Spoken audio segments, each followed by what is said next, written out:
There is no room for you here.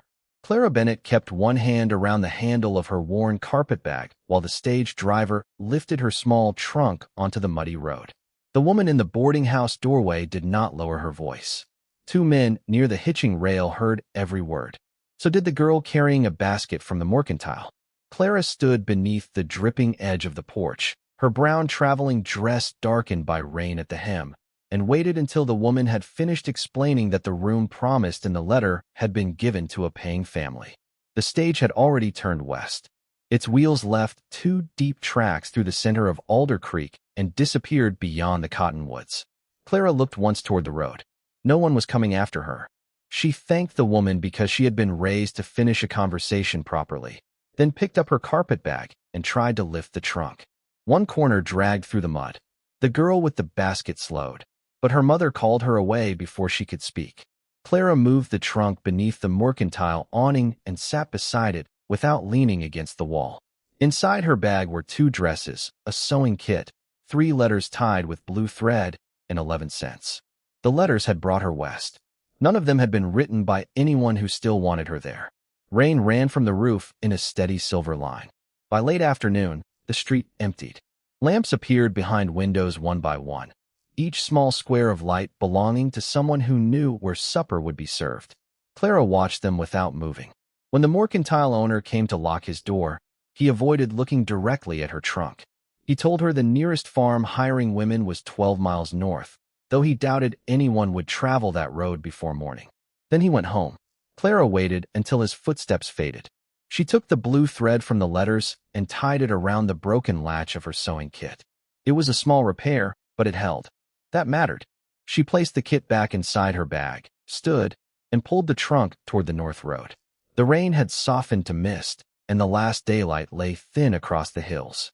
She walked because remaining beneath the awning would not turn it into shelter. The road climbed beyond the final houses, past fenced pasture and dark stands of pine. After the first mile, the trunk wheels caught between stones. Clara left it beside a split-rail fence, covered it with her shawl, and continued with the carpetbag, her shoes filled with cold water. She did not hurry. Hurrying wasted strength, and strength was the one thing no one could take from her without permission. Darkness settled before she reached the ridge. She stopped where the road divided, one track descending toward the creek and the other narrowing into the trees. There was no signpost, no farmhouse light, no sound except water slipping from the branches. Then, far above the road, a lantern appeared in a cabin window. It was not bright enough to promise anything, just a steady amber square behind the pines. Clara watched it for a long moment. The wind moved through her wet sleeves. She turned toward the light. The path was narrow and uneven, climbing nearly half a mile before the cabin came into view. A woodshed stood to one side, its logs stacked straight beneath the eaves. A horse shifted quietly in a lean-to. Someone had swept the porch even though the rain would dirty it again. Clara reached the bottom step and stopped. Through the window, a broad-shouldered man sat at a table repairing a leather harness by lamplight. His movements were slow and exact. He drew the needle through, tightened the stitch, and checked the seam with his thumb before making another. Clara raised her hand to knock. Before her knuckles touched the door, the man looked up. He did not reach for the rifle hanging near the stove. He set the harness down, crossed the room, and opened the door. Elias Turner took in the soaked dress, the carpetbag, and the empty path behind her. He asked no questions. He stepped aside, placed another piece of wood in the stove, and set a folded towel on the chair nearest the heat. Then he returned to the window and moved the lantern closer to the glass, as though someone else might still be searching for the same light. Elias closed the door against the mist and pointed toward the stove. Clara set her carpetbag beside the chair, but did not sit until he had returned to the table. He placed a tin cup near the edge, filled it with hot coffee, then moved the sugar bowl within reach without asking how she took it. She wrapped both hands around the cup. Heat came slowly through the metal. On the stove, a pot held beans and salt pork. Elias added water, stirred once, and set out 2 plates. He did not watch her drink. That helped. Clara noticed the cabin had been kept by habit rather than comfort. 1 bed behind a plank wall, 1 chair at the table, 1 coat on a peg. Nothing wasted, nothing waiting. When Elias brought the second chair from beside the workbench, He wiped the sawdust from its seat before placing it across from his own. They ate without questions until Clara set down her spoon. "I can pay for the meal with work." Elias looked toward her wet shoes, then at the small sewing kit visible through the broken latch of her bag. He lifted the harness from the table and laid it between them. The stitching along one buckle had pulled loose. Clara dried her fingers on the towel, opened the kit, and tested the leather with her thumb. The repair needed heavier thread than she carried. Elias crossed to a shelf and brought her a wax spool and an awl. He set them down carefully. No challenge in it. Just tools. Clara worked while the rain tapped the roof. Elias split kindling near the stove, each piece set straight beside the iron box. By the time she tied off the final stitch, the harness lay firm beneath her hands. He examined the seam, pulled once against the buckle, and nodded. Then he placed a third piece of wood in the stove and pointed toward the bed behind the partition. He took a folded blanket from a chest and carried it to the floor near the door for himself. Clara looked at the blanket, then at the chair he had wiped clean for her. Trust did not come from a warm room, not in one night. Still, she removed her wet shoes and set them beside the stove. Elias returned the lantern to the window before lowering the wick on the table lamp. Outside, the ridge had disappeared into darkness. Inside, the small amber light remained facing the road. Clara woke before first light to the soft scrape of a shovel outside. The stove still held warmth. Elias had left a basin of water near the hearth, a dry pair of wool stockings folded beside it, and the repaired harness hanging from a peg where she could see the seam had held. She washed, dressed, and found him clearing mud from the path between the cabin and the woodshed. He worked without hurry, lifting each shovelful to the same side so the runoff would have somewhere to go. Clara stood in the doorway long enough to understand the pattern, then took the broom from behind the stove and swept the porch clean behind him. Elias glanced once at the boards, then brought her a smaller shovel. They worked until the sky turned pale above the pines. Afterward, he showed her the lean-to, the feed barrel, and the narrow shelf where he kept lamp oil. He spoke only when the work required it. The mare took 2 measures of oats in the morning. The stovepipe needed checking when the wind came from the north. Water could be drawn from the spring 50 yards downhill. Clara listened.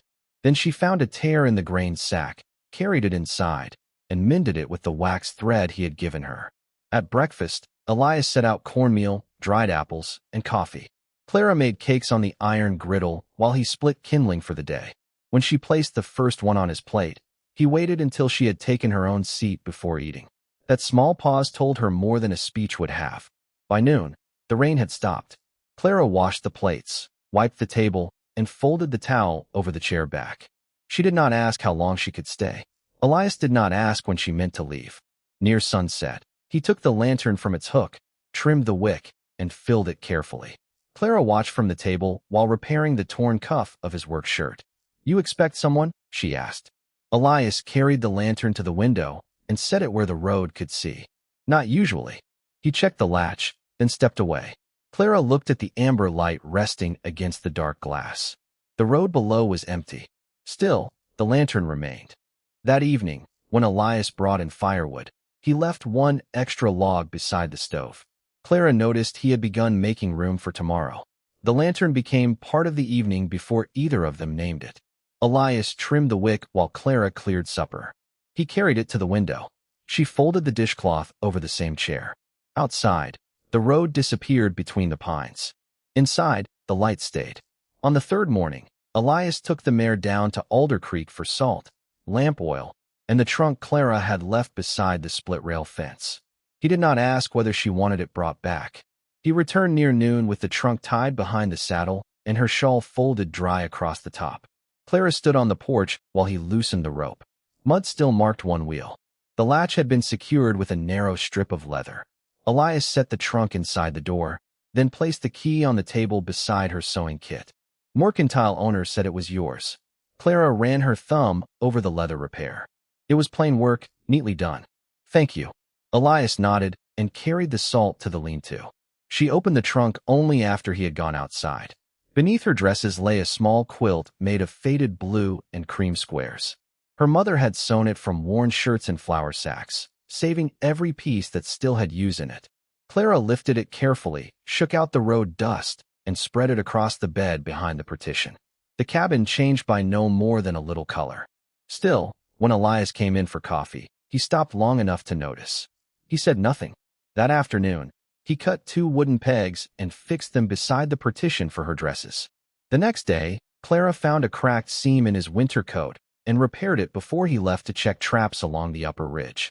She packed 2 corn cakes in a cloth and placed them beside his gloves. He returned after sundown. The lantern had already been lit. Clara had trimmed it herself and set it in the window before the light failed. Elias paused on the porch when he saw it. Through the glass, she watched him take off his hat and stand still for one breath before opening the door. He set a small paper packet on the table. Needles. Better ones than the 2 bent pieces in her kit. Clara looked at them, then at the damp shoulders of his coat. She moved his coffee cup nearer the stove. He sat without being told. After supper, Elias repaired a loose rung on the second chair, while Clara hemmed a flour sack into 2 towels. Their work made small sounds in the quiet room. Wood against wood. Thread through cloth. The stove settling.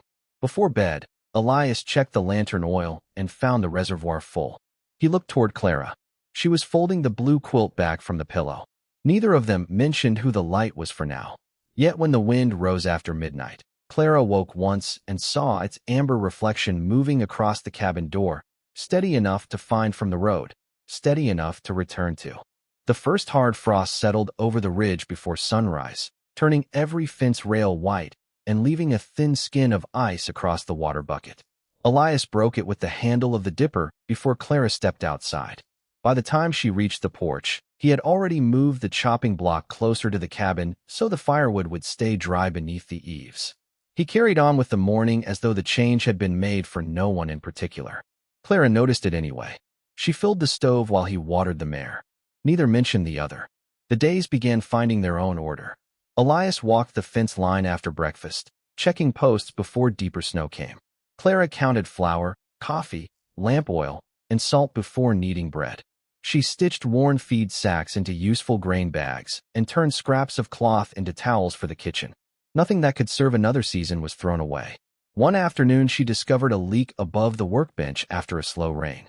She placed a basin beneath the drip, marked the damp board with a piece of charcoal, and returned to her sewing. The next morning Elias climbed onto the roof with fresh cedar shakes before she had finished breakfast. Clara steadied the ladder while he worked. When he came down, she brushed cedar splinters from his sleeve without thinking. He handed her the hammer before she had to ask for it. By the end of the week, the cabin roof no longer leaked.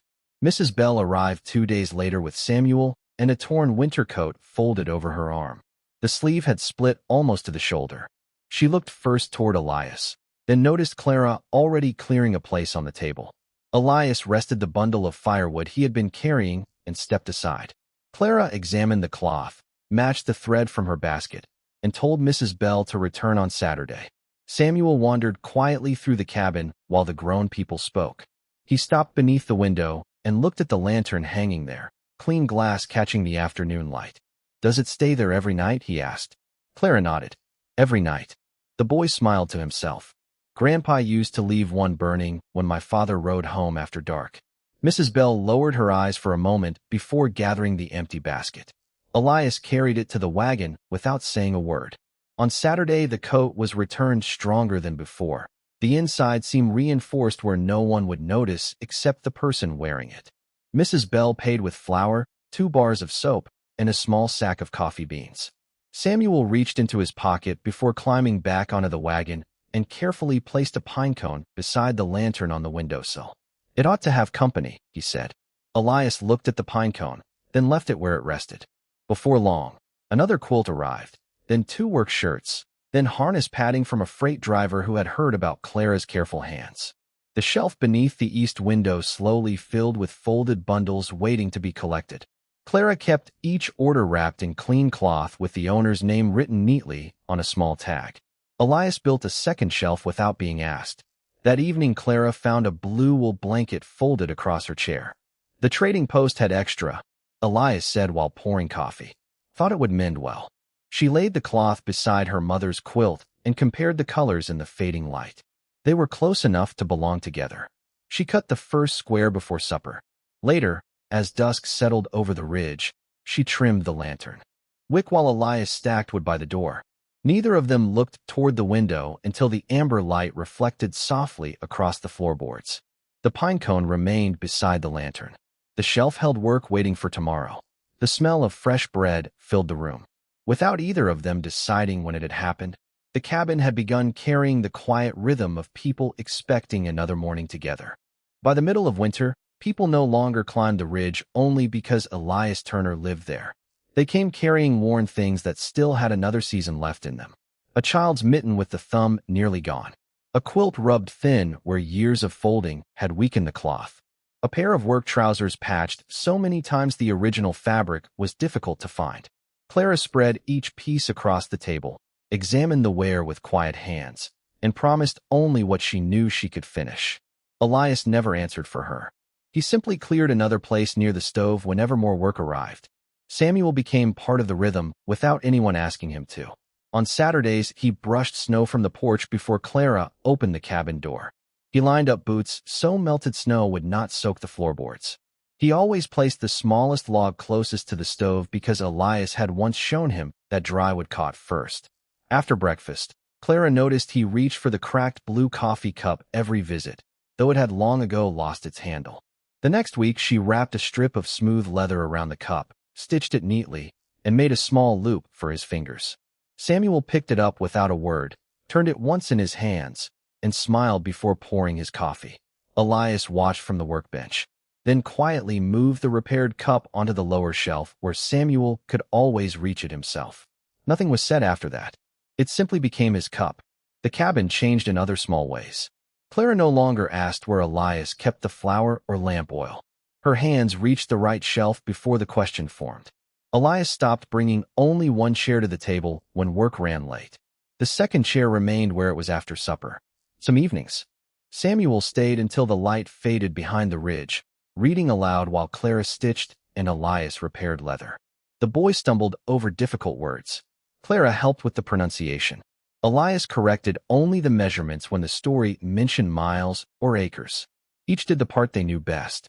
One snowy afternoon, Mrs. Bell arrived carrying a basket of fresh eggs and a faded curtain she hoped Clara might shorten. She paused inside the doorway, looking around the room with the quiet attention of someone remembering it another way. The shelves were fuller now. Fresh bread cooled beside the stove. Bundles waiting for customers were stacked neatly beneath the east window. Samuel's blue cup rested beside two larger ones. Mrs. Bell smiled to herself before saying anything. Looks lived in. Clara glanced toward Elias. He was replacing a loose board near the pantry and did not look up. It keeps busy, Clara answered. Mrs. Bell nodded as though that explained everything worth knowing. That evening, snow began falling before Samuel could start home. Elias hung the boy's coat nearer the stove to dry and laid an extra blanket across the bed behind the partition. Clara quietly folded her mother's quilt and carried it to the bench without waiting to be asked. Elias noticed but kept feeding the fire. Samuel fell asleep before finishing the last page of his reader, one hand still resting on the repaired blue cup. Long after the boy had drifted off, Clara rose to trim the lantern.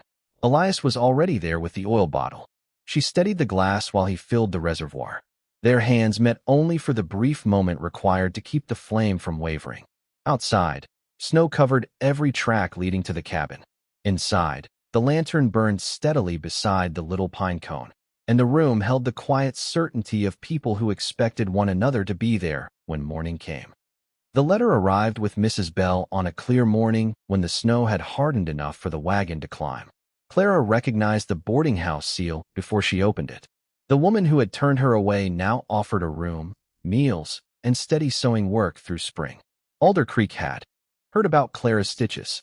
The mercantile owner would provide a table near his front window. Mrs. Bell read Samuel's lessons by the stove while Clara folded the letter once, then again. Elias carried feed to the lean-to and stayed outside longer than the work required.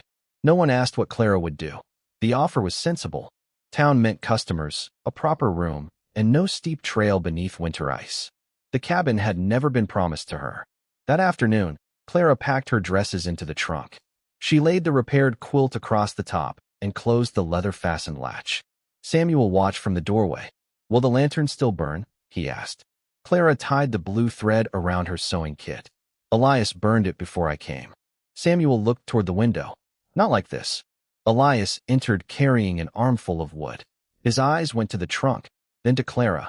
He placed the logs beside the stove, brushed bark from his sleeves, and said the south road would be safest before noon. He offered to take her down in the wagon. Clara nodded. Work came first. She finished Mrs. Bell's quilt, counted the coins on the pantry shelf, and separated what belonged to the household from what she had earned. Elias refused the stack she set beside his coffee cup. She left it there anyway. Before dawn, Clara rose to the sound of wind against the shutters. The sky had changed overnight. Low clouds pressed along the ridge, and fine snow moved across the yard. Elias was already hitching the mare. Clara packed bread, coffee, and a jar of apple preserve for the road. Then Samuel arrived on foot, breathless from the climb. Mrs. Bell's stovepipe had pulled loose in the wind. Smoke would not draw, and the cabin was growing cold. Elias turned toward the lower trail at once. He unhitched the wagon, saddled the mare, and took his tools. Clara looked at her trunk. The stage for town would pass before he returned. Elias paused at the door. The road should hold another day. He did not ask her to stay. He handed her the cabin key, because someone needed to keep the stove and tend the horse. Then he rode down with Samuel. Clara stood with the key in her palm until the sound of hoofbeats disappeared. She could have carried one bag to the road and met the stage alone. Instead, she opened the pantry, measured flour into a bowl, and began bread for Mrs. Bell's house. She filled a basket with coffee, soap, 2 repaired blankets, and the last jar of preserve. By noon, the snow had thickened. Clara trimmed the lantern early and placed it in the window. She added oil enough to burn past midnight. Then she carried her trunk behind the partition, opened it, and returned the blue quilt to the bed. When Elias came back after dark, snow across his shoulders and Samuel asleep in front of him on the mare, he found the path swept, supper warming, and 3 cups waiting on the table. Clara took Samuel from his arms and wrapped the boy in the quilt. Elias looked toward the empty place beside the door where her trunk had stood. Clara hung the cabin key on its peg. She did not explain. She only moved the lantern closer to the glass so Mrs. Bell, watching from below, would know they had all made it home. The road into Alder Creek had become familiar by the time the deepest snow began to soften. Every Saturday, Elias hitched the mare before daylight. Clara packed the finished mending in neat bundles, each tied with clean cord and marked in careful handwriting. He lifted the basket into the wagon exactly the same way each week, heavier pieces at the bottom, delicate work above them. Neither needed to discuss the order anymore. They had arrived at it through repetition. Outside the mercantile, Clara unfolded her small table while Elias unloaded the work.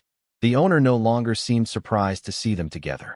Customers greeted Clara by name before asking about their quilts, coats, or harness straps. Elias stayed close enough to help lift heavy bundles, then stepped back whenever business became hers. A rancher arrived carrying a weathered saddle blanket that had belonged to his late wife. Clara examined the worn edges, explained how much of the original cloth could still be saved, and promised she would not replace what could be repaired. The rancher nodded once and left the blanket in her care. Elias heard every word without interrupting. As the morning slowed, the mercantile owner walked over carrying a parcel wrapped in brown paper. "The boarding house still has a room ready if you ever change your mind," he said to Clara. "You would have steady business here every day." Clara thanked him and folded the paper around the new spools of thread she had purchased. Before she could answer, Elias carried the empty sewing basket back to the wagon. He removed 2 smooth oak boards from beneath the seat and handed them to the mercantile owner. "Would you hold these for Miss Bennett during the week?" Together, they fastened the boards beneath the awning, creating a weatherproof shelf where customers could leave sewing even when Clara was not in town. Elias checked each bracket twice before stepping down. "Rain will not reach it now," he said simply. The mercantile owner looked from the new shelf to Clara. "You built this." Elias brushed the sawdust from his gloves. She should not lose work because of the weather. Nothing more. No explanation. No apology. Clara rested one hand against the smooth oak. He had measured it to fit the space exactly. On the ride home, the wagon climbed slowly through melting snow. At the bend where the cabin first came into view, the lantern still rested behind the window, though daylight had not yet faded. Clara looked at it for a long moment. You always leave it there before we go? Elias nodded. If someone comes while we are away, they should know this place is meant to be found. After a quiet mile, he spoke again, his eyes still on the road. Years ago I kept it burning because I hoped one man might find his way back. His hands rested easily on the reins. He never did. The wagon rolled on. I almost stopped lighting it after that. Clara waited. Elias glanced toward the cabin standing above the pines. Then one rainy evening, someone followed it home. When they reached the porch, he unloaded the sewing basket before anything else and carried it inside. Near the window, he fastened a second wooden peg beneath the lantern. Without ceremony, he lifted Clara's worn carpetbag from beside the bed, hung it there, and returned to stacking firewood. He never said the cabin belonged to her. He simply stopped treating her belongings like those of a guest. Spring arrived one careful morning at a time. Snow disappeared first from the south side of the cabin, then from the path Clara swept each dawn before the coffee boiled. Elias repaired the garden fence while she turned the dark soil with a spade worn smooth by years of use. Samuel appeared most Saturdays before either of them expected him, carrying a basket from Mrs. Bell and news from Alder Creek. He no longer stopped at the porch to ask permission before coming inside. He hung his coat on the lower peg, reached for the blue cup waiting on its shelf, and checked the bread cooling beneath the towel with the confidence of someone who knew he would be offered a slice when it was ready. Mrs. Bell often followed more slowly, bringing eggs, fresh butter, or seeds wrapped in folded newspaper. She always found another small repair to leave on Clara's table, though sometimes the tear hardly needed mending at all. The cabin had quietly become a place people naturally returned to. Work never disappeared. Quilts rested beside harness leather. Shirts waited beside blankets. Elias built one final shelf above the workbench because the others had filled without either of them noticing when it happened. Clara labeled each bundle before placing it there. He never rearranged them. He knew she already had a system. One evening, after the last customers had gone home, Clara carried the freshly baked bread to the table while Elias poured coffee into 3 cups without thinking. He stopped, looked at the empty third place, and smiled almost to himself when Samuel came running up the path a moment later, waving a handful of onion seedlings above his head. "Mrs. Bell says they are ready," he called before opening the door. No one asked how he knew supper had not yet ended. He had simply learned the hour. After they planted the final row together, Clara brushed the dirt from her apron and walked toward the window. The lantern rested where it always had. She trimmed the wick, filled the oil, and polished the glass until the last fingerprints disappeared. Elias stepped beside her carrying the matches. He struck one against the stove, shielded the small flame with his hand, and held it while she lowered the wick. The amber light settled softly behind the window pane. Far below, Mrs. Bell looked up from the road and lifted one hand. Samuel answered with both of his. Clara smiled and rested her fingertips lightly against the warm glass before turning back toward the room. The blue quilt lay across the bed. 3 cups waited beside the coffee pot. Her sewing basket rested beneath the window beside work that would be finished tomorrow. Elias closed the cabin door against the evening air, not to keep the world out, but to keep the warmth in. The lantern continued shining toward the road, just as it always had. Only now, it was no longer waiting for someone to find a home. It was simply lighting the way back to one.